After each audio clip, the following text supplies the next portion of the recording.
Pada presentasi ini kita masih di bab 3 ya, prinsip-prinsip dasar hidrolik. Kemudian kita akan masuk ke bab 3.7.3, yaitu jenis-jenis pompa hidrolik. Telah diuraikan di awal tadi itu tentang pompa hidrolik. Apa yang dapat bisa kita lakukan dan bagaimana pompa itu bekerja, kita sudah belajar juga tentang itu. Berikut akan diuraikan jenis-jenis pompa beserta cara kerjanya. Yang pertama, penggunaan roda gigi sangat luas dan belakangan ini banyak sekali dipakai oleh kalangan industri, baik menengah maupun berat. Banyak orang mengatakan bahwa pompa roda gigi adalah bungkusan tenaga kuda dari sistem hidrolik, karena memang pompa jenis ini itu terkenal dengan bentuknya yang sederhana dan hemat digunakan. Apalagi bila memerlukan tempat yang sedikit tetapi harus mampu memproduksi tekanan yang tinggi, maka pompa roda gigilah yang tepat untuk kita pakai. Karena pada prinsipnya pompa jenis rotasi akan lebih sedikit makan tempat ketika dibandingkan dengan pompa langkah atau pompa torak. Pompa jenis roda gigi tidak bisa untuk memenuhi kebutuhan yang memerlukan pemindahan berubah-ubah. Pompa ini dapat memproduksi volume pemindahan yang diperlukan oleh hampir setiap sistem yang pemindahan tetap. Seringkali pompa ini digunakan sebagai pompa pengisi untuk sistem pompa yang lebih besar dari jenis-jenis yang lain. Pompa dengan prinsip mekanik roda gigi sebagai pencatu aliran fluida dapat dibedakan menjadi dua, yaitu pompa roda gigi dalam dan pompa roda gigi luar. Untuk lebih jelasnya, berikut akan dikupas satu persatu. Pertama adalah pompa roda gigi dalam. Anda bisa lihat di bagian gambar 3.47 pompa roda gigi dalam. Jenis pompa roda gigi dalam ini biasanya mempunyai dua roda gigi yang berpasangan.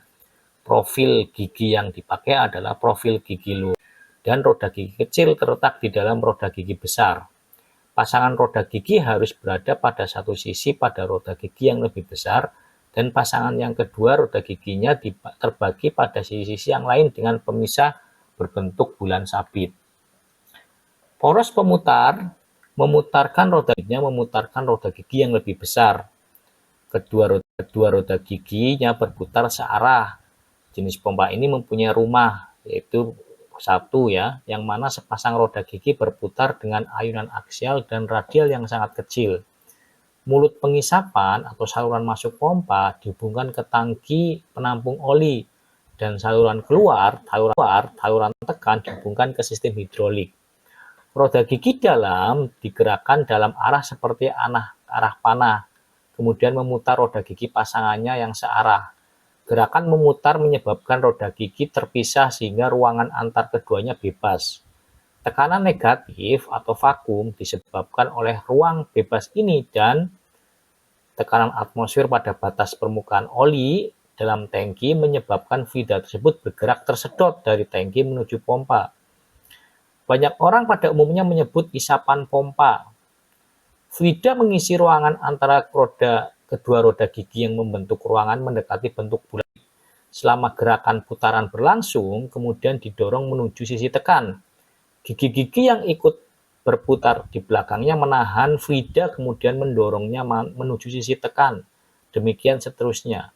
Jadi, sewaktu pasangan gigi lepas, fluida terjerat di antara gigi-giginya. Kemudian setelah pasangan gigi lepas, hambatan terbentuk yang mencegah fluida untuk kembali.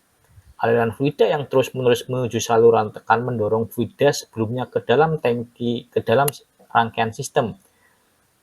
Jenis lain dari pompa roda gigi dalam adalah pompa generator seperti terlihat pada gambar 3.48 ya. Dengan titik pusat rotor tidak sama, sehingga sewaktu rotornya berjalan akan membentuk putaran aliran yang berfungsi sebagai isapan dan tekanan. Lihat gambar 3.48. Apabila diperhatikan, pada kedua rotornya mempunyai selisih satu gigi atau loop. dalam mempunyai gigi lebih sedikit sehingga hanya satu gigi dalam posisi bergenggaman penuh dengan ring luarnya pada setiap saat. Posisi seperti ini memberi kesempatan gigi-gigi yang lain untuk meluncur pada gigi ring luarnya yang merapat sehingga mencegah fluidanya untuk kembali mundur. Karena gigi ring dalam jur dan bergerak maju pada ring luarnya, fluida akan terus-menerus tersedot. Dan sewaktu gigi berada pada rongga ringnya, fluida akan tertekan keluar. Sekarang kita lanjutkan pompa roda gigi luar. Sama halnya dengan pompa roda gigi dalam, pada jenis ini juga mempunyai dua gigi yang berpasangan, dan keduanya terpasang dalam satu rumah. Poros pemutar penggeraknya salah satu roda gigi dan kemudian menggerakkan roda gigi pasangannya. Operasi sederhana dan mudah. Perhatikan gambar 3.49, pompa roda gigi luar. Kedua roda gigi terpasang dalam satu rumah yang mempunyai saluran masuk dan saluran keluar. Titik pusat atau sumber roda gigi tidaklah sama atau tidak seporos.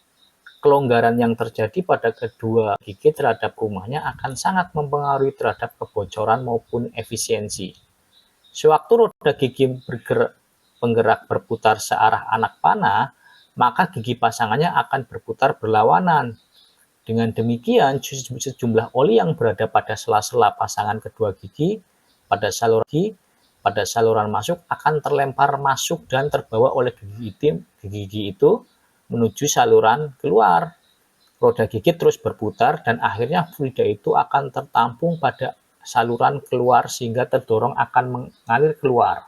Faktor yang sangat mempengaruhi volume fluida yang dapat dipompa adalah ukuran dari profil gigi, diameter nominal roda gigi, beserta kebocoran-kebocoran. Untuk itu, dalam pompa roda gigi luar, penyekat atau seal memegang peranan dalam mengatasi kebocoran-kebocoran. Beberapa pompa gigi menggunakan rumah pompa yang dipadukan untuk menaikkan angka efisiensi.